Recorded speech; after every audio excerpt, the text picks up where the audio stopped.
So hi students, welcome to Karthikeya IAS academy.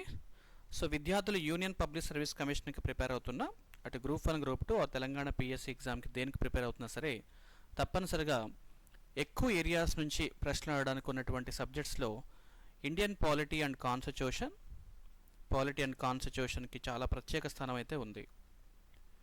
ఇటీవల union public service commission 2024 prelims exams చూసినట్లయితే so దాదాపుగా 20 ప్రశ్నల దాకా కూడా మనకి ఇండియన్ పాలిటీ అండ్ కాన్స్టిట్యూషన్ నుంచి రావడం జరిగింది.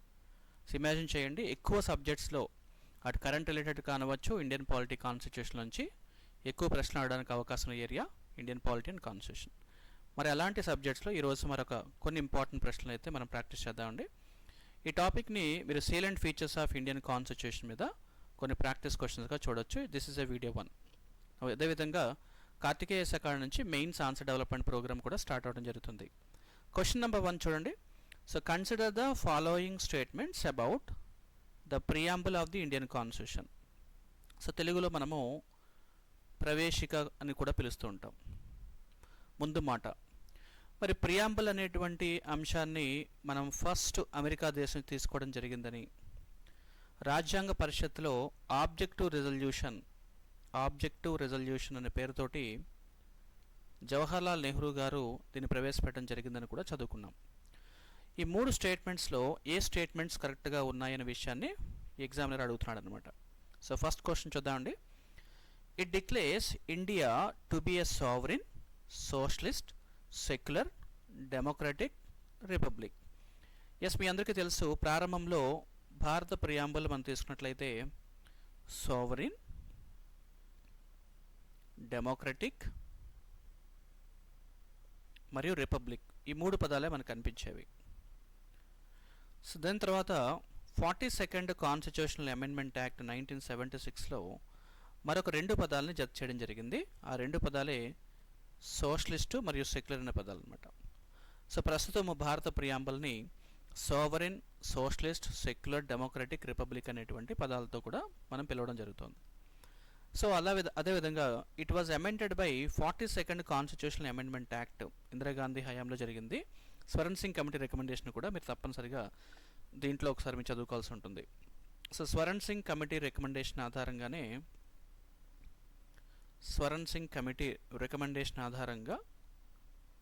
మనకి ఫండమెంటల్ డ్యూటీస్ అనే భావన కూడా రాజ్యాంగం జత చేశారని, దానికి సంబంధించినటువంటి అధికరణ కూడా 42nd అమెండ్మెంట్ యాక్ట్గా చూస్తాం. ఇక 3వ statement, so 1 and 2 statement correct అని తెలుసు మనకి. సో 3rd స్టేట్మెంట్ ఎలిమినేట్ చేసేయచ్చు. ఇంకా మిగిలినవి 1, 2, 3. సో 1 and 2 స్టేట్మెంట్స్ కూడా కరెక్ట్ కాబట్టి సో ఆబ్వియస్గా 3rd స్టేట్మెంట్ గురించి మనం ఇది తీసేయచ్చు. ఇంకా మిగిలినటువంటి ఆన్సర్స్లో అయితే 1 and 2 ఆర్ 1, 2, 3గా మనం గమనించాల్సి ఉంటుంది. సో అభ్యర్థులు మీ అందరికీ తెలిసిన విషయం ఏంటంటే ఫండమెంటల్ రైట్స్ అనేవి జస్టిషబుల్ నేచర్.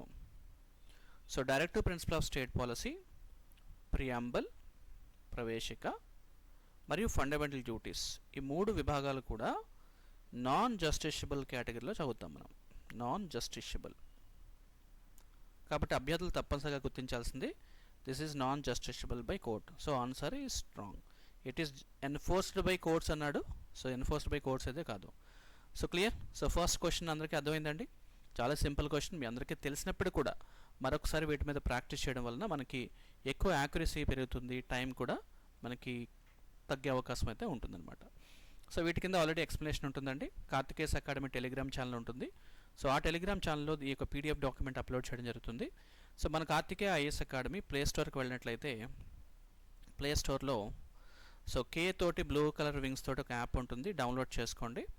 సో దాంట్లో కూడా కరెంట్ అఫైర్స్తో పాటు ఈ డాక్యుమెంట్స్ అన్ని కూడా అప్లోడ్ చేస్తాం. Right sir. So this is about 42nd amendment act 1976. ఇక మరొక ప్రశ్నకు వద్దామండి. సో 2వ ప్రశ్న. ఈ 2వ ప్రశ్నలో కూడా చాలా ఇంట్రెస్టింగ్ పార్ట్ ఒకటి ఇవ్వడం జరిగింది. So consider the following statement about the fundamental rights of the constitution. So ప్రాథమిక హక్కుల గురించి ప్రస్తావించారు. ప్రశ్న మీకు ముందుగానే చెప్పాను. So salient features of Indian కాన్స్టిట్యూషన్లో ఉన్నటువంటి ముఖ్యమైన భాగాల మీద ఈరోజు మనం కొన్ని MCQs అయితే ప్రాక్టీస్ చేస్తున్నాం. సో ఫస్ట్ స్టేట్మెంట్ 1 అడుగుతున్నటువంటి స్టేట్మెంట్స్ కూడా కరెక్ట్ గుర్తించమన్నాడు కాబట్టి 1, 2, 3లో ఏది కరెక్టో చూద్దాం. సో మీరు కూడా ఒకసారి ట్రై చేయండి. స్టేట్మెంట్ 1, స్టేట్మెంట్ 2, స్టేట్మెంట్ 3 చాలా ఈజీగా వీటిని మనం అనాలిసిస్ చేయొచ్చు. So before I'm going to give the answer to this question, so నేను ఒకసారి ప్రాథమిక హక్కుల గురించి ప్రస్తావిస్తాను. ప్రాథమిక హక్కులు అనేటువంటి భాగాన్ని మనము ఇండియన్ కాన్స్టిట్యూషన్లో అమెరికా కాన్స్టిట్యూషన్ నుంచి గ్రహించడం జరిగింది. సో అమెరికాలో వీటిని బిల్ ఆఫ్ రైట్స్గా పిలుస్తుంటారు. Bill of rights. మరి అమెరికాలో ప్రాథమిక హక్కుల కోసం ప్రత్యేకంగా ప్రొవిజన్స్ అయితే కనిపించవు. మరి వాటిని బిల్ ఆఫ్ రైట్స్ని ఎలా పిలిచారు, అమెరికా నుంచి ఎందుకు తీసుకున్నా అనే విషయాన్ని కూడా అభ్యర్థులు గుర్తించాలి. అదేవిధంగా జర్మనీలో వీటిని బేసిక్ రైట్స్ అని పిలుస్తుంటారు. Basic rights. సో యూకేలో బ్రిటన్ ప్రభుత్వం నుంచి వీటిని మనము మాగ్నా కార్టాగా పిలుస్తుంటారు. మాగ్నా కార్టా. అదేవిధంగా ఇండియాలో వీటిని ఫండమెంటల్ రైట్స్గా పిలుస్తుంటారు. ఫండమెంటల్ రైట్స్ అంటే ఇవి these are the minimum guarantee rights by the constitution, not maximum అండి, గుర్తుపెట్టుకోండి మినిమం. సో అభ్యర్థులు గుర్తుపెట్టుకోవాల్సిన అంటే minimum guarantee rights granted by constitution.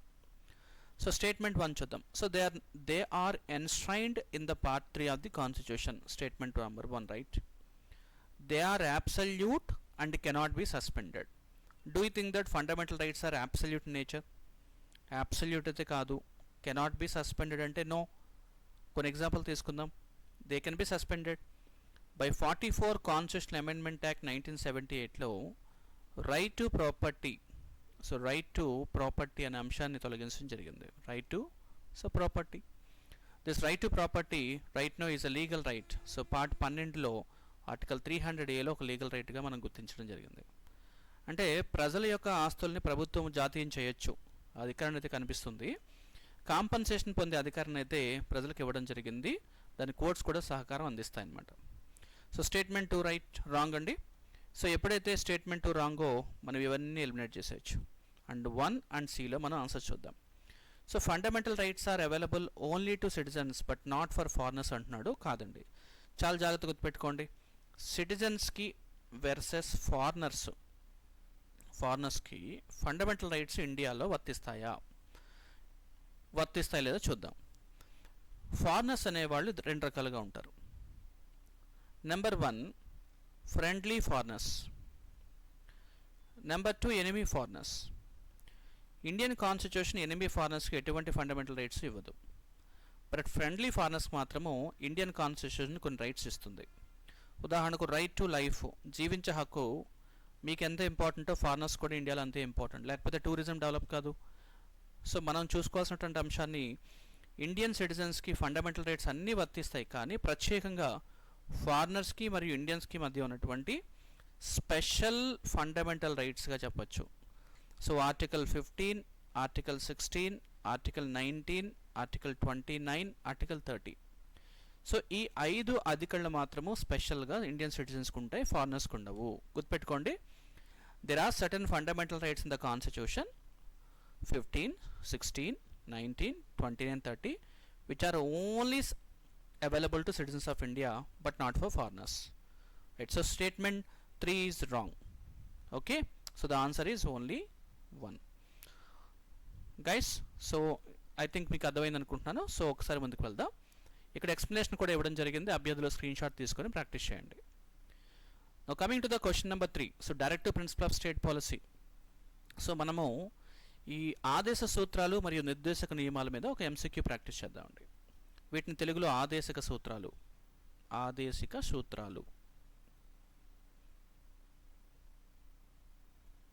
మరియు నిర్దేశక నియమాలు. So consider the following statement about DPSP. ముందుగా DPSP గురించి కొంత ఇన్ఫర్మేషన్ చూద్దామండి. దట్ ఈస్ ఇండియన్ కాన్స్టిట్యూషన్లో పార్ట్ 4 మనం గమనించినట్లయితే DPSP యొక్క అంశాలు తెలియజేస్తుంది. DPSPలో అధికరణలు 36 నుంచి 51 వరకు ఉంటాయి. ద DPSP కాన్సెప్ట్ని మనము ఐర్లాండ్ కాన్స్టిట్యూషన్ నుంచి బారో చేసుకోవడం జరిగింది. అయితే ఐర్లాండ్ కాన్స్టిట్యూషన్ నుంచి బారో చేసుకోవడానికి ముందే ఇండియన్ కాన్స్టిట్యూషన్లో రాజ్యాంగ పరిషత్లో ఒక డిబేట్ ఉంది. So directive principle of state policies ఎక్కడి నుంచి తీసుకోవడం జరిగింది, దానికి సంబంధించినటువంటి ఇన్స్పిరేషన్ ఏంటి అంటే గవర్నమెంట్ ఆఫ్ ఇండియా యాక్ట్ 1935లో గవర్నర్ జనరల్కి కొన్ని డైరెక్షన్స్ ఇవ్వడం కోసం ఇన్స్ట్రుమెంట్ ఆఫ్ ఇన్స్ట్రక్షన్స్ రూపంలో కొన్ని గైడ్లైన్స్ అయితే ఇవ్వడం జరుగుతుందని మనకి ఇందులో మెన్షన్ చేశారు. That's why doctor B R Ambedkar directive principle of state పాలసీని దేంతో పోలుస్తారు అంటే the instrument of instructions in the government of India act 1935గా అభ్యర్థులు గుర్తించాలి. Then what is the main objective of DPSP? The main objective of DPSP is establishing welfare state. Right, so these are inspired by the Ireland constitution. So statement 2 statement 3 right అయినప్పుడు ఆబ్వియస్గా 2లో లేదు కాబట్టి ఇది తీసేస్తాం, మనం 3 లేదు కాబట్టి ఇది తీసేస్తాం. ఇంకా ఆన్సర్స్ 2 and 3లో కానీ 1, 2, 3లో కానీ ఆన్సర్స్ ఉంటాయి. Right, so coming to the point, now they are justiciable and enforced by courts అంటున్నాడు. సో డిపిఎస్పి ఆల్రెడీ చెప్పాను మీకు, DPSPs are non justiciable, cannot be enforced by courts. Statement 1 wrong, statement 2 right, statement 3 right. So the answer is only 2 and 3. Is that clear? First we have completed the topic of preamble, then fundamental rights, then directive principle of state policy. The next question, consider the following statement about the President of India. So consider the following statement about the President of India. So ఈ question చాలా ఈజీగానే ఉంటుంది, attempt చేయొచ్చు, no issue at all. So there is no problem at all. Consider the following statement about the president of India. భారత రాష్ట్రపతికి సంబంధించిన కొన్ని అంశాలను గుర్తించండి అంటున్నారు. The president of India is elected by an electoral college. Yes, electoral college చాలా ప్రత్యేక స్థానం ఉంటుంది. So electoral college of president of India consist of the elected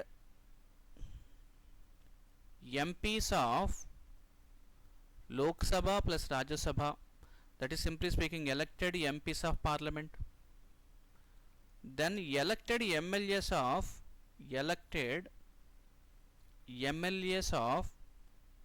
state legislative assemblies, that is MLAs, and third one the elected members of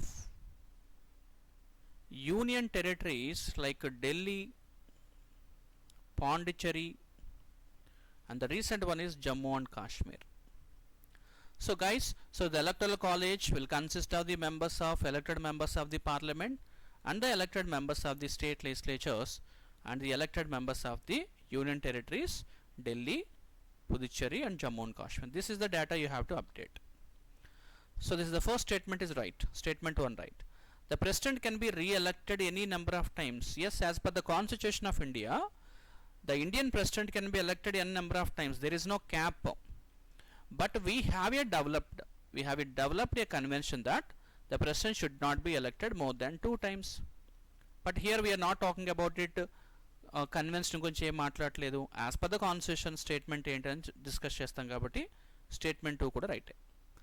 now the president tenure is 6 years అంటున్నారు. అందరికీ తెలిసిన విషయమే, అది 5 years కాబట్టి గుర్తుపెట్టుకోండి. అంటే ఈ ప్రశ్నలో టఫ్గా అనిపించేది ఒకటి ఎలక్టరల్ కాలేజ్ యొక్క మెంబర్షిప్ గురించి చూడాలి, రెండవది వచ్చేసి ప్రెసిడెంట్ రీఎలెక్ట్ అవుతారా లేదా అనే విషయం గుర్తిస్తే చాలన్నమాట. This is the 4th question. Next, consider the following statement about Rajya Sabha. చాలా చాలా ఇంపార్టెంట్. సో రీసెంట్గా 18వ లోక్సభ ఎన్నికలు కూడా జరిగాయి. 18వ లోక్సభ ఎన్నికల్లో ప్రభుత్వం ఫామ్ అయింది. సో రాజ్యసభలో కూడా సో మెంబర్షిప్ కూడా బాగా పెరుగుతోంది అపోజిషన్ పార్టీకి కూడా. సో రీసెంట్గా చాలా చేంజెస్ కూడా జరుగుతున్నాయి. కాబట్టి రాజ్యసభ అనేది మనం ఒకసారి డిస్కస్ చేద్దామండి. ఒకసారి జాగ్రత్త చూడండి sir. So president parliament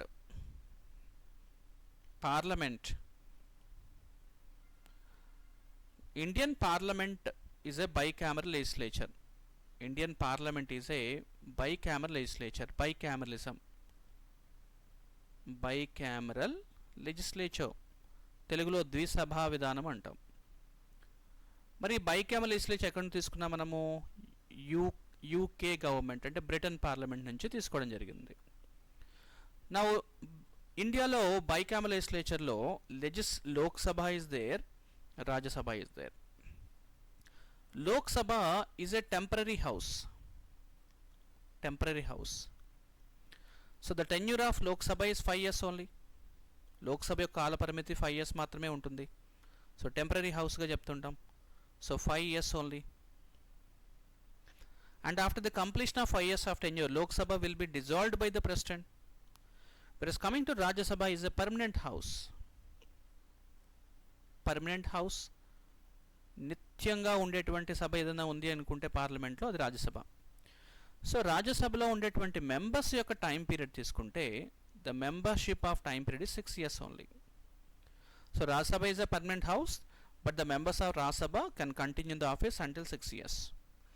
but for every 2 years of Rajya Sabha 1/3 members get retired.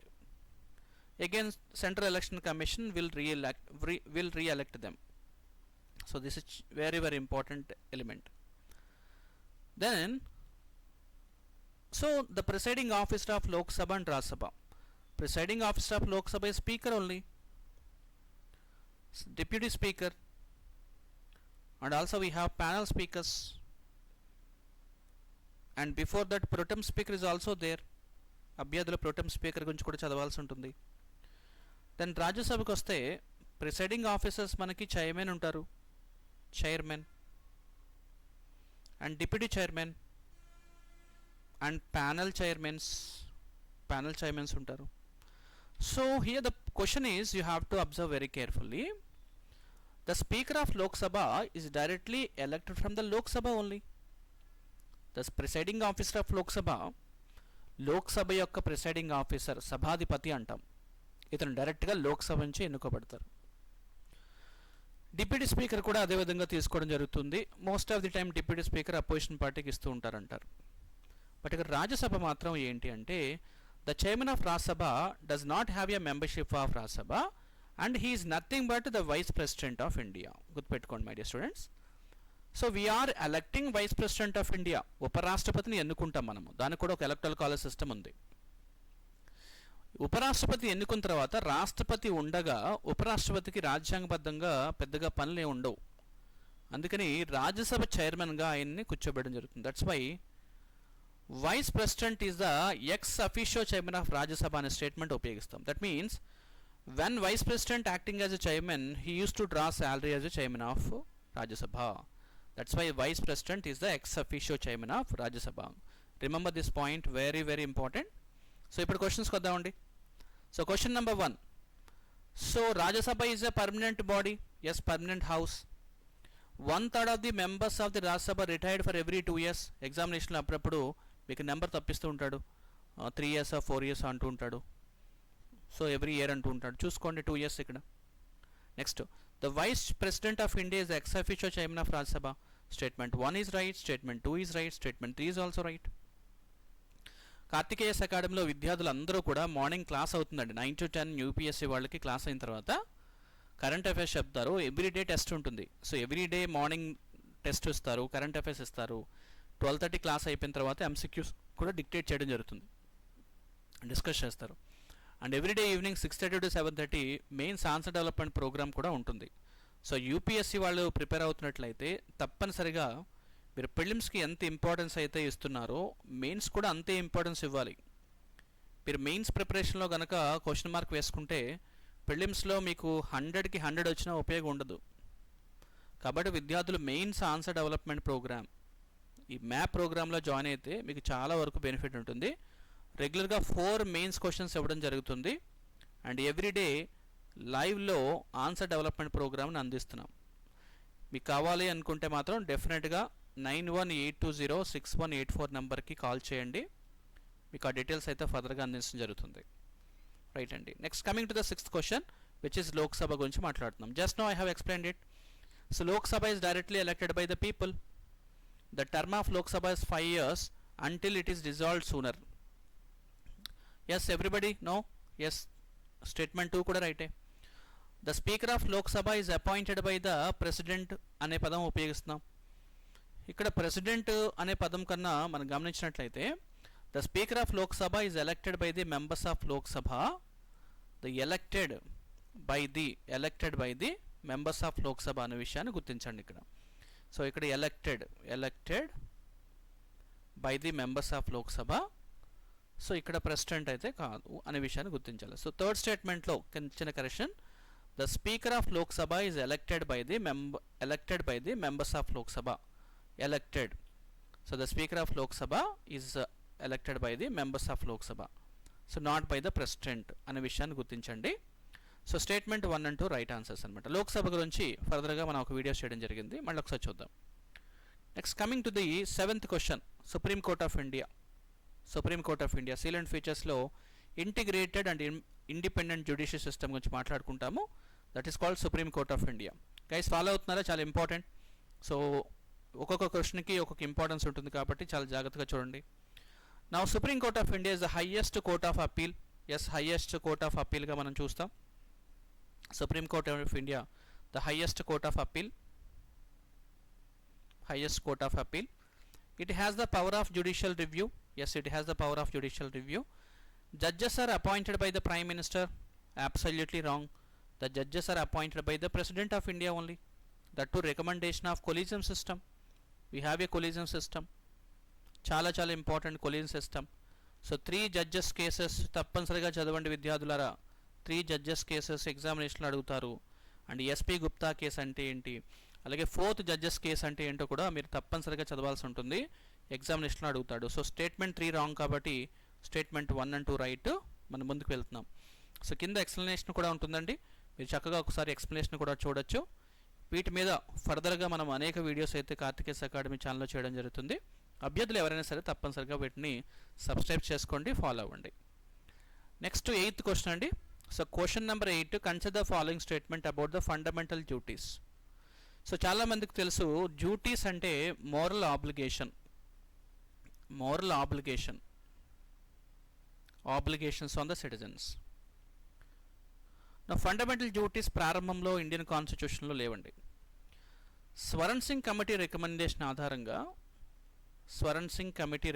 ఆధారంగా ఇందిరాగాంధీ గారు 42nd అమెండ్మెంట్ యాక్ట్ 1976లో వీటిని యాడ్ చేశారు.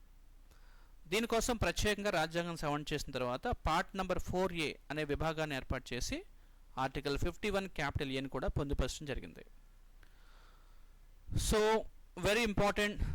మరి directive principle of state policy లాగే ఫండమెంటల్ డ్యూటీస్ను కూడా కోర్స్ ద్వారా ఎన్ఫోర్సబుల్ చేయలేరు అనే విషయాన్ని గుర్తించండి.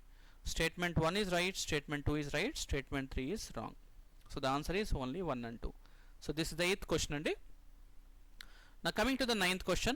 So 9th question is also related to Indian Parliament. Very easiest question. Look at the following question. Consider the following statement which are correct.